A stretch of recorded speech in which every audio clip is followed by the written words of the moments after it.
যে এই ব্রিগেডের ময়দানে ওয়াকফ সংশোধনী আইন বাতিল হওয়ার জন্য করার কথা ছিল, সেখানে প্রোগ্রাম হলো না।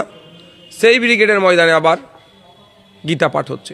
ব্যাপারটা হচ্ছে কথা, গীতা পাঠ হবে কি কোরআন শরীফ পাঠ হবে, তাই সেই বিতর্ক আমি করতে পারবো না। আমি ধার্মিক, প্রত্যেকটা ধর্মের মানুষকে আমি রেসপেক্ট করব, আমার ধর্মকে আমি পালন করব।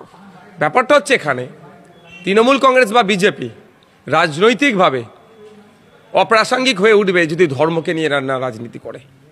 কারণ প্রশ্ন এখন রুজি রুটির, প্রশ্ন এখন কর্মসংস্থানের, প্রশ্ন এখন স্কুলের শিক্ষক নাই কেন, প্রশ্ন হচ্ছে সরকারি কর্মচারীরা কেন্দ্রীয় সমাহারে ডিএ পাচ্ছে না কেন, প্রশ্ন হচ্ছে পশ্চিমবাংলা সহ সারা রাজ্যে যেভাবে প্রাইমারি স্কুল বা স্কুলগুলো বন্ধ হচ্ছে, সরকারি স্কুলগুলো বন্ধ হচ্ছে, স্বাস্থ্য ব্যবস্থা ধ্বংসের দিকে এগিয়ে যাচ্ছে, বেসরকারিকরণ হচ্ছে, ডলারের দাম বেড়ে যাচ্ছে, টাকার মান কমে যাচ্ছে, বিশ্ববাজারে মানে আমাদের যেগুলো আমরা যারা ইম্পোর্ট করছি সেগুলোর দাম বেড়ে যাচ্ছে, ফলে আমাদের ক্ষতি হচ্ছে, আমাদের এক্সপোর্টটা কমেও যাচ্ছে।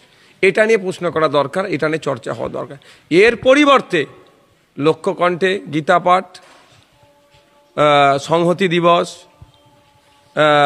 মসজিদ, দুর্গাঙ্গন, জগন্নাথ ধাম, এই করে মানুষকে মোটিভটাকে ঘোরানোর চেষ্টা করছে, মাইন্ডকে ডাইভার্ট করার চেষ্টা করছে।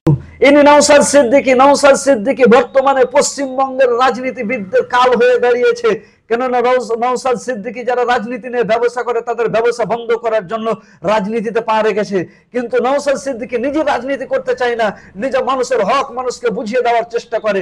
নওশাদ সিদ্দিকী সবসময় মানুষের হকের কথা ভাবে। নওশাদ সিদ্দিকী সম্পর্কে আপনি কি একটা কমেন্ট করে যান, কি বলেন নওশাদ সিদ্দিকীকে?